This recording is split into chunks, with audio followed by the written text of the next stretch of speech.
Abnormal molar mass. अब abnormal molar mass क्या होता है? सबसे पहले हम मोलर मास देखते हैं। जैसे हमारे पास एक मॉलिक्यूल है CH4, इसका मोलर मास क्या हो जाएगा? एक कार्बन का हो जाएगा और 4 हाइड्रोजन के हो जाएंगे, तो ये हो जाएगा 16 ग्राम। एक और मॉलिक्यूल हम लेते हैं जैसे कि एसिटिक एसिड CH3COOH, इसमें दो तो कार्बन के हो गए, तो कितना हो गया? 24, और 4 हाइड्रोजन के हो गए और 32 हो गए, 16 ऑक्सीजन के।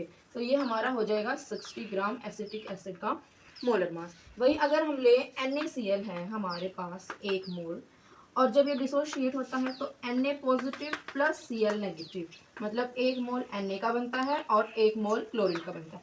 अब हम इसमें क्या देख रहे हैं कि हमने लिया था 1 मोल ऑफ NaCl, बट हमारे पास फॉर्म क्या हो गए? 2 मोल ऑफ, एक Na का हो गया और एक Cl हो गया। मतलब इसमें क्या है, कहीं ना कहीं एबनॉर्मल है इसके मोलर मास में, तो ये होता है हमारा एबनॉर्मल मोलर मास।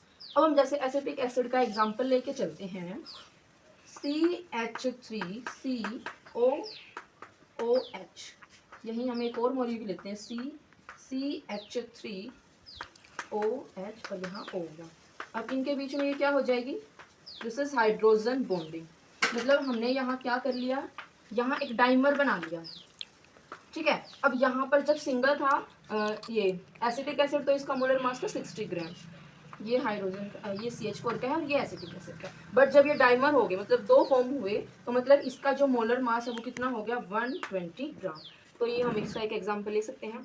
अब कई बार क्या होता है कि जब रिएक्शन होती है ना, तो वो ना तो रिएक्शन कंप्लीटली एसोसिएट हो पाती है, ना कंप्लीटली रिएक्शन डिसोशिएट हो पाती है, मतलब कि ना तो इजीली मॉलिक्यूल ब्रेक हो पाते हैं और ना ही वो कंबाइन हो पाते हैं।